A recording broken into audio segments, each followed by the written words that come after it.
jàngat bi mooy en tout cas ba fi ñuy toll ba démb tendance yi en tout cas ni ma doon gisee ak électeurs yi ñuy voté président fédération yi lépp nu woon lu yemba donc waaye comme ni ñu wax fii ñu yàgg nañu kaf xam nañu ne léeg-léeg souvent boo demee ba benn bés si guddi avant élection yi lu nekk mën na si xew te démb toog nañu fii gis nañu ne am na liste bu doon circulé ñu ne liste boobu la ñu jël mais boobu mooy liste bu baax bi et man si li ma jaaxal mooy bi ñu génnee ci urne yi gis nañ ne ñooñu ñoo lim ne ñooñu ñoo war a jàll ñooñu ñoo jàll te ay candidats ñoo ko doon wax ne ñii la en tout cas FIFA wala yenn kilifa football bi décidé ñoom ñoo war a jàll donc ci biir loolu boo gisee tamit résultat yi ni mu génnee li turé di toppante bi nga xam ne jaaduwul ci élection boo xam ne jaadu na man daal loolu laay constaté mais li may wax toujours rek man jéemuma teg mbir mi ci kenn d'abord damay nangu ndogal parce que adduna noonu la booy dem uti ci élection mën nga gagné mën nga tax fekk na dem naa ci samay kattan kantaraay kattan ak ci li ma mënee ci samay valeur ñeneen ñi dem nañu ci leneen yàlla may na leen ndam dama leen koy nangu continuer sama liggéey li ma ko mënee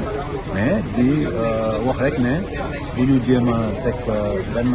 tuuma FIFA wala président CP wala sax suñu mbokk yi dëkk yi nga xam ne mooy dëkku arab yi parce que tey bu élection bi génnee mu am xar-xaram boo xam ne xëj na lim bi gën a rëy ñoom seen dëkk yi ñoo ñuy taxawal FIFA te ñun ñoo leen voté ñun ñi nga xam ne ñoo féete Afrique sowu jant bi notamment noonu lañ ko waxee Afrique au sud du Sahara war nañu xoolaat suñu bopp ñun balaa ñuy ŋàñña kenn nañu ŋàñña suñu bopp ñun Afrique su tax saa yu nekk africain du xormal boppam ba mbir mi di demee foo dem rek noonu la ñun mënuñu nekk benn mënuñu jubóo mënuñu xormal jox suñu bopp doole ba lépp jaar ni mu war a jaare donc loolu daal mooy li ma mën a wax ci mbir mi di nangul borom bi di wax aussi sénégalais yi maa ngi leen di gërëm ñoom ñëpp seen soutien gis nañ ko mais yàlla di la tudd comme ni mu ko waxee sama mandat comme comité membre comité aussi 2027 lay jeex donc fii ak 2 ans dinaa marqué yàlla moo xam li ñu ci kanam mais man dinaa ko ne sama liggéey comme membre comité exécutif ba mëtal ko bu baax mais li ma jàpp rek jàngat bi may am ci élection parce que élection boo gis da ngay tiré conséquences yi man jàng mooy ne comme urne yi loolu la génn ci sama xel bu gàtt mënoo tey nekk ak say naataango nga jiite leen ngeen dem élection ñoom ñu gagné yow gagné la woo nga ñëwaat ñu ne la da nga leen di jiitewaat donc man ci sama xel bu gàtt li tubaab di wax cohérence ak logique mayu ma ko donc moo tax ci loolu man jàpp naa ne ci lii ñëw mandat bi ñëw du ma nekk comme vice-président damay dem nekk membre sain continuer sama liggéey sama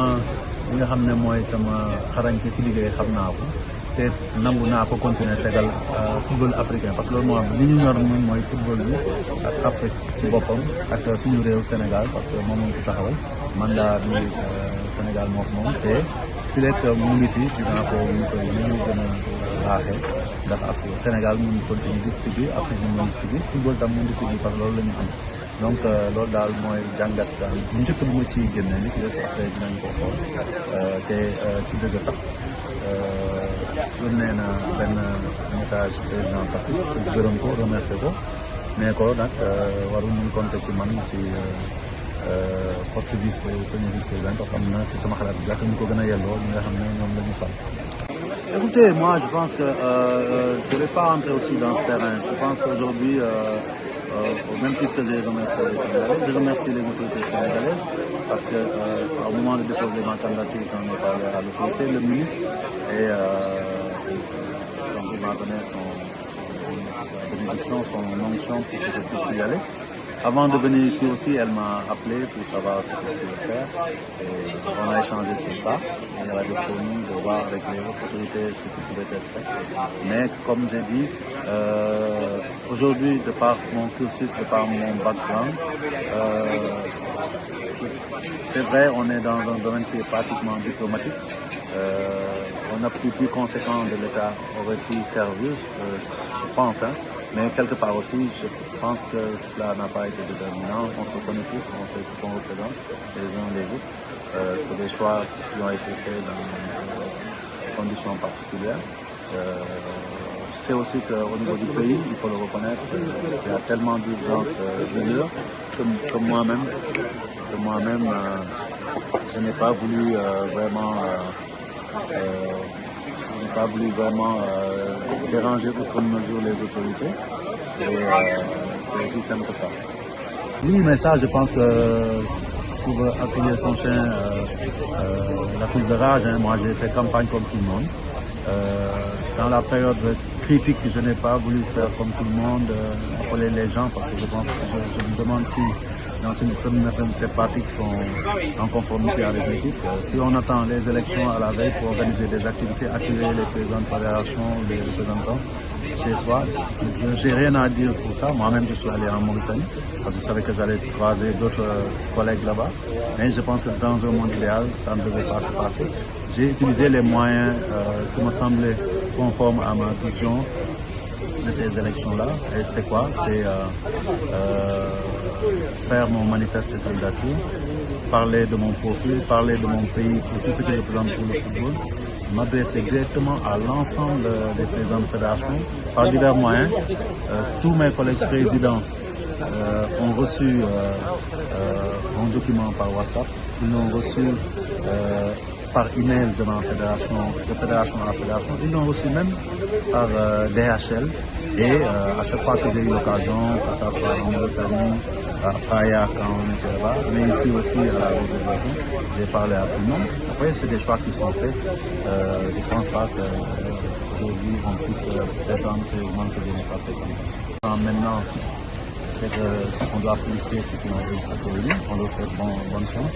Et nous aussi, de notre côté, on tirera certainement des conséquences par rapport au futur. Je dois dire qu'il me reste 2 ans de mandat au sein du comité exécutif parce que j'ai été élu en 2023 et je suis membre jusqu'en 2027. D'ailleurs, semble-t-il qu'on a utilisé ces moyens pour convaincre certains votants de ne pas voter en disant si Saint-Dor ne passe pas, il reste membre, donc il n'y a rien à faire. Mais l'un dans l'autre, la conséquence immédiate que j'en tire, à mon avis, c'est que dans cette situation-là, je me vois mal continuer comme premier vice-président.